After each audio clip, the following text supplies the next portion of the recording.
Kabajamtoota hordoftoota qophii keenyaa kun Obboroo Show karaa Obboroo Miidiyaa kan isiniif dhiyaatu har'aa keessummaa tokko qabadheen isiniif dhiyaadhee jira. Jalqaba irratti hunduma keessan nagaan isiniif haa ta'u isiniin jechuun barbaada. Keessummaan kiyyaa akkuma hundumti keessan iyyuu beektan Ijigaayyoo jedhamti. Ijigaayyoo wajjiniin wal barree gara sattaanutti ceena jechuudha. Maqaan koo Ijigaayyoo Fiqaaduun jedhama. Tolee gaan Ijigaayyoo yeroo darbe keessaa wantoota baay'ee karaa miidiyaa garaagaraa haasaa turte. Nutis immoo wanta kana sababeeffachuudhaan gaaffii muraasaa akkasumallee jajjabina akkasiif ta'uuf wantoota muraasaa qabannee gara kee dhufnee jirra. Haa ta'uutii mee turtii mana yaalaa yookaan hospitaalaa turte keessatti wantoota si mudatan maaltu akka sirra ga'e amma haala akkamii keessa akka jirtu gabaabaatti akka nuuf ibsitu barbaanneetu.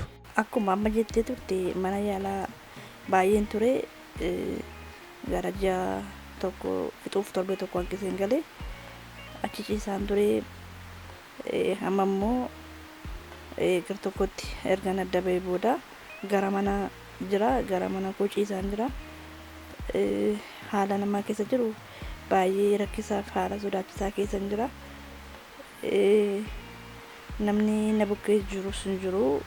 Hiriyootuma koo natti dadhabaa turan kanaan dura kan na gaggaafachaa turan kan na bukkee dhaabbataa turan irraan kan hafe maatiin koollee namni na bukkee dhufu hin jiru yookiin namni na bukkee jiru hin jiru. Dhugaasaa haasa'uuf jennaani amma haalan keessa jirullee haala baay'ee yaaddessaa fi haala baay'ee sodaachisaadha. Egaan wantoota baay'ee amma kaaste ni jiraata. Mee egaa hospitaala seentee baateeti miiroonni sitti dhagaaman maalidha? Iddoon dhukkubbiin sitti dhagaamu eessadha? Nyaatallee akka baay'ee nyaanne jechuun nyaatota muraasa filattee akka nyaattu qofa kan itti dubbachaa turte. Mee iddoowwan si dhukkubu maal akka si gargaaramu akka barbaaddu daawwattoota keenyaa fi akkasuma namoota si gargaaruuf fedha qabaniif illee akka qoodduu fi iddoowwan si dhukkuban kana mee haasa'imi. Iddoon mana yaalaa ture opereeshinii ta'e hamma ammayyuu na dhukkubaa itti dabalatayyuu immoo as laphee koo kanaa fi as dugda koo kanaa fi laphee koo kanaa baay'ee na dhukkubaa. Garaan koo gamna opereeshinii ta'e na cicciniina halkan kanaa akkatti rafuun qabu akkatti taa'uun qabu guyyaas akkatti taa'uun qabu daqiiqa muraasa kana dhiisa kanatti deebi'a. Madaan koo yoon duddaan ancisa ta'e duddi koo sirrii miti yoon an taa'ee taa'umsan yeroon akkasitti gadi jedhu madaan koo wal qabachuuf jira. Rakkoo guddaaf rakkoo sodaachisaa keessa jira. Ergan gaafa achi deebi'ee baay'ee yaaddoo guddaa keessa jira.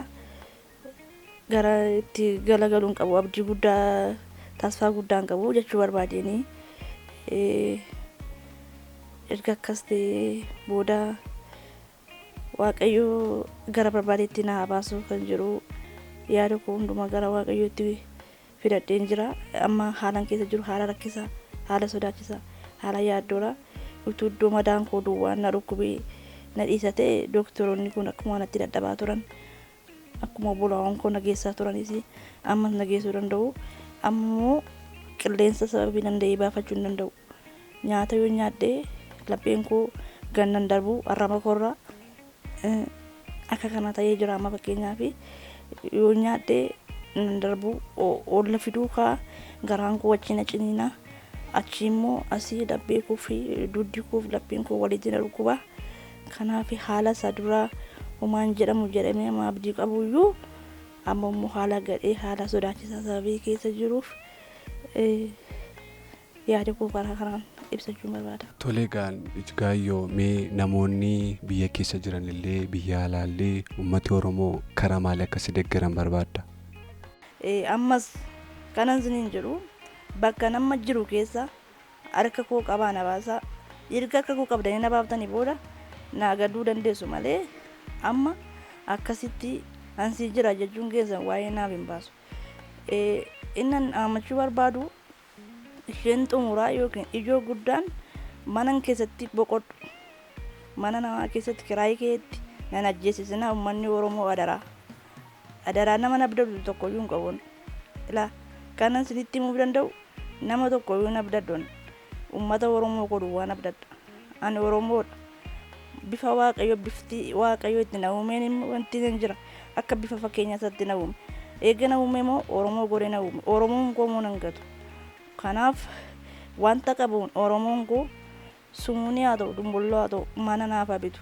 Mana naa bitee haala akkasii keessaa na baasee mana keetti boqodhu yookiin namni gaafa buddeen nyaate du'e waan tokko erga naa gootanii booda naa gaddaa. Adaraan siniin jedha kana duwwaan ergaa koo dhaamsadha. Galata keessan hin nyaadhu sintuu na gargaaraa ture ammas na gargaaraa kana keessaa na baasa. Dhukkubbii kana keessaa na baasa. Erga na baasanis ta'e waan naa gochuu barbaaddan waan tokko godhaatii waan tokko yaadaatii mana tokko adaraa iddootuma tokko na kaa'an jedha. Iddoo tokko suuqa tokko keessa na kaa'an jedha. Adaraa waaqayyoo siniin jedha.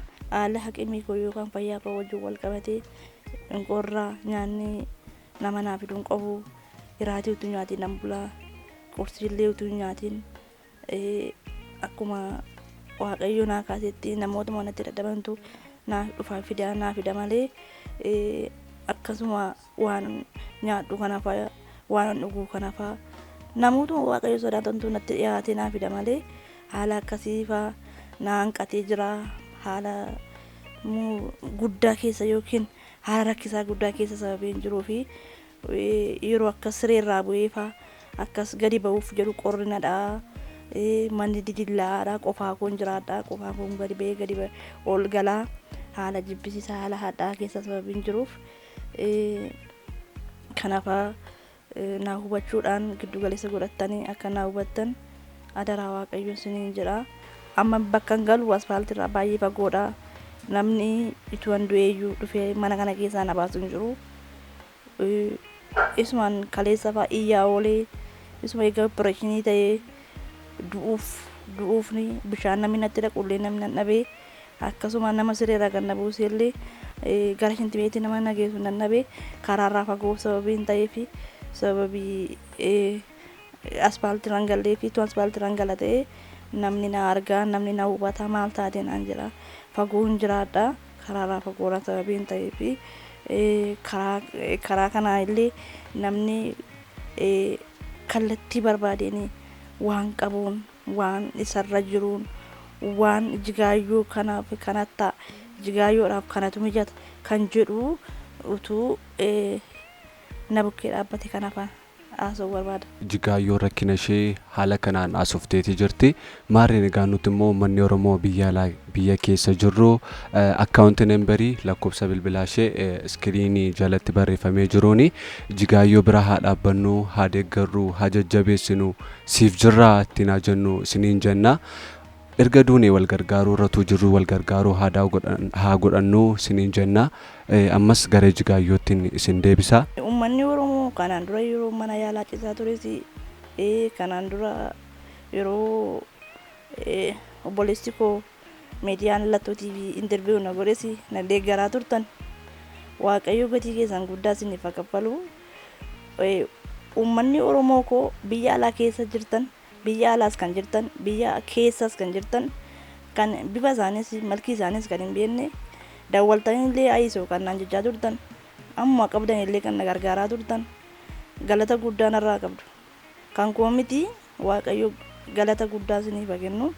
Namoota maqaa keessan dagachuu dha'uu irraanfadhee silkiidha illee ayisoo naan jechaa turtan biyya alaa biyya keessa teessanis kan deeggaraa turtan akkasumallee jajjabaadhu si bukkee jirra warra naan jechaa turtanii waaqayyo isin haa eebbisu naa jiraadhaa hamaan isin hin argin karaa hamaan isin irratti cufamu balballee eebbaa isin irratti banamu jedha.